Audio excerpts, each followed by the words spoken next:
Hello student, this is Suman Dutta. আজকে present হলাম নতুন একটা ভিডিও নিয়ে। আজকে থাকছে ক্লাস 11-এর জন্য বাংলা সাজেশন। এটা তোমরা লাস্ট টাইম সাজেশন বলতে পারো। এখানে 100% শিওর বলতে কিছু নেই, শুধুমাত্র তোমাদেরকে আমি হেল্প করতে পারবো যে এখানে আসতে পারে।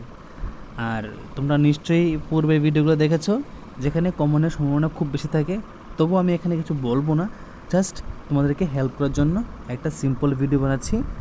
আশা করি এখান থেকে তোমাদের কমন পড়বে। চলো শুরু করা যাক আজকের ভিডিও। ক্লাস 11-এর জন্য বাংলা সাজেশন। পসরা শব্দের অর্থ কী? এটা কিন্তু কবিতা থেকে আমি দিচ্ছি, ঠিক আছে? পসরা শব্দের অর্থ হলো বিক্রয়দ্রব্য সম্ভার। ফুল্লরার প্রকৃতি পরিচয় কি? সাপভ্রষ্ট দেবী ছায়া। কোন মাসে অম্বিকা পূজা হয়? আশ্বিন মাসে। কোন মাসে শাক তোলা নিষিদ্ধ হয়? মাঘ মাসে। মকরন্দ কথার অর্থ কি?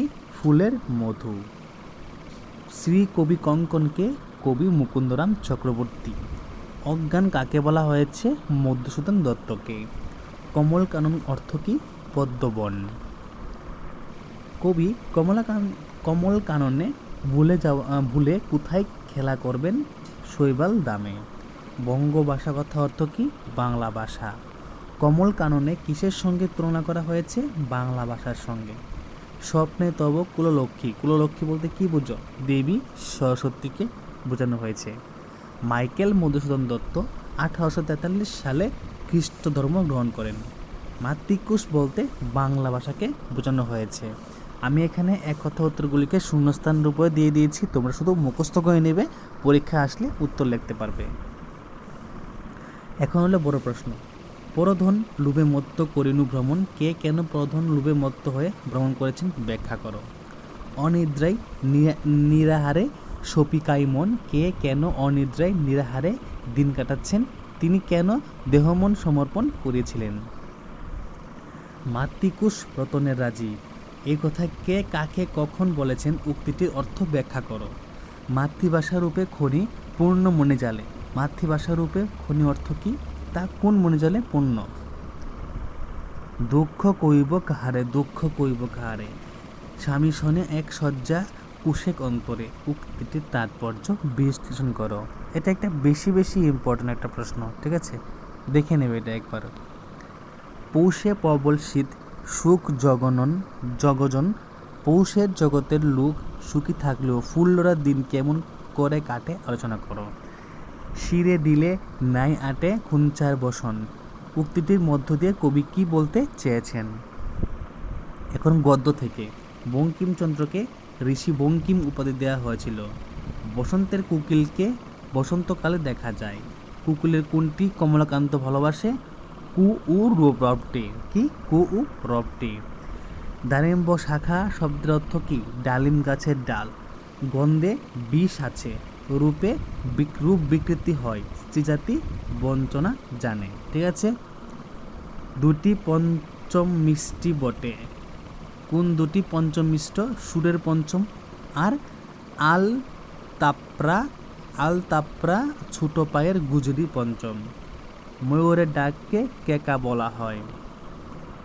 জীবন স্মৃতি 1319 সালে গ্রন্থাগারে প্রকাশ হয়। মেজদাদা সেই সময়ে কোন বিখ্যাত জাতীয় সঙ্গীত রচনা করেছিলেন? মিলে সব ভারত সন্তান। স্বাদেশিকতা সবার মধ্যে একমাত্র ভয়ঙ্কর ছিল গোপনীয়তা। রবাহুত শব্দ অর্থ কি? অনিমন্ত্রিত আগন্তুক।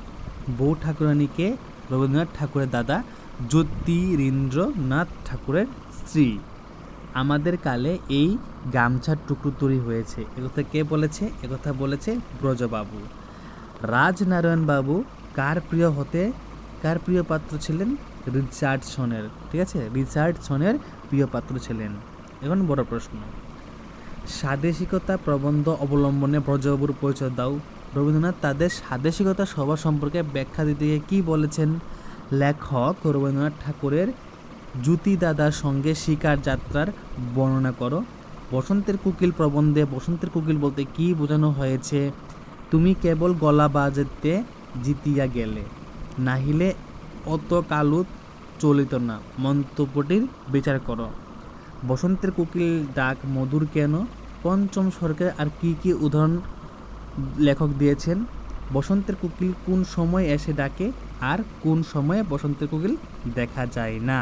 ঠিক আছে, এখন ছোট গল্প আর নাটক। বীরভূম জেলার লাভপুরে 1898 খ্রিস্টাব্দে 23শে অগাস্ট তারাশঙ্কর জন্মগ্রহণ করেন। ডাইনি হল সুরধনী গ্রামের একজন মহিলা। মাঠের পূর্ব প্রান্তে রয়েছে দলদলের জলা। বাড়ি ফিরে ডাইনি শুকনো গোবর ও 2-4টি শুকনো ডালপালার সন্ধানে বেরোয়। শিশুটির বর্ণনা করো। শিশুটি ছিল হৃষ্টপুষ্ট, নধর দেহ বিশিষ্ট, কচি লাউ ডগার মতো নরম সরস। আম গাছগুলির মধ্যে ঝিঝি পোকা ডাকছিল। আকাশ থেকে শকুনির পাল নেমে আসছে। সরকার গিন্নি ছেলেকে খেতে দিয়ে ঘাটে গিয়েছিল। বাকুলের জাগ্রত মায়ের নাম তারা দেবী। সুরধনী জাতিতে ডুম ছিল। 3 বা 4 প্রশ্ন। ডাইনি রূপের বর্ণনা দাও। নামিয়া আসিতেছে শকুনির পাল, বক্তব্যটি ব্যাখ্যা করো। অসম্মান কেউ করে না, অসম্মান তুমি করাও। কার উক্তি, কোন প্রসঙ্গে এই উক্তিটি? মুকুট নাটকে ইন্দ্রকুমার ও ঈশাখার চরিত্র পরিচয় দাও। যুদ্ধক্ষেত্রে রাজধরের রণনীতি নিজের ভাষায় লেখো। চর্যাপদ কে আবিষ্কার করেন? হরপ্রসাদ শাস্ত্রী। চর্যাপদ আবিষ্কার হয় 1907 সালে। চর্যাপদের পদকর্তা 24 জন। চর্যাপদের ভাষাকে সান্ধ্য ভাষা বলা হয়। চর্যাপদের কবিরা সিদ্ধাচার্য নামে অভিহিত। শ্রীকৃষ্ণ কীর্তন কাব্যের রচনাকার বরু চণ্ডীদাস। শ্রীকৃষ্ণ কীর্তনের অপর নাম শ্রীকৃষ্ণ সন্দর্ভ। শ্রীকৃষ্ণ কীর্তন প্রকাশিত হয় 1323 বঙ্গাব্দে। পুঁথিটি হলো 13টি। কটা পুঁথি হলো 13টি। বৈষ্ণব পদাবলীর শ্রেষ্ঠ কবিকে গোবিন্দ দাস। বৈষ্ণব পদাবলীর আদি কবিকে বিদ্যাপতি। কীর্তিলতা লেখা হয়েছে অবহট্ট ভাষায়। লক্ষণ সেনের সভাকবি কে ছিলেন? জয়দেব। মৈথিলী কোকিল হলেন রাজকবি বিদ্যাপতি। অভিনব জয়দেব বলা হয় বিদ্যাপতিকে। বর্তমানে মহাভারতের শ্লোক আছে 90,000। কৃত্তিবাস অনুদিত রামায়ণ রামপাঁচালী। মহাভারতে আছে প্রথমে 3.5 পর্ব, যা আদি, বন, সভা ও বিরাট পর্ব নামে পরিচিত। মালাধর বসুর বাংলা ভগবত বৈষ্ণব সংস্কৃতির ভিত্তি। মালাধর বসু কি? বাংলার ভগবত বৈষ্ণব সংস্কৃতির ভিত্তি। 4 মান। পদাবলী সাহিত্যের মূল অর্থ কি? বৈষ্ণব পদাবলীর মূল ভিত্তি কি? চর্যাপদের বিষয়বস্তু সম্পর্কে লেখো। ঠিক আছে, এখন 2টা চিঠি তোমাদের দিচ্ছি, এটা ভালো করে শিখবে। আশা করি এখান থেকে কমন পড়বে। একটি শিক্ষামূলক ভ্রমণে যাওয়ার জন্য অনুমতি ও আর্থিক সাহায্য পাওয়ার জন্য আবেদনপত্র। তোমার স্কুলে একটি লাইব্রেরি ও পাঠকক্ষ বন্দোবস্তের অনুরোধ জানিয়ে প্রধান শিক্ষকের কাছে একটি আবেদনপত্র। তো তোমাদের কাছে যে আজকে এখন তুলে ধরলাম লাস্ট টাইম সাজেশন, এখান থেকে কিন্তু কমন নাও পড়তে পারে, কিন্তু কমন পড়ার আশা খুব বেশি।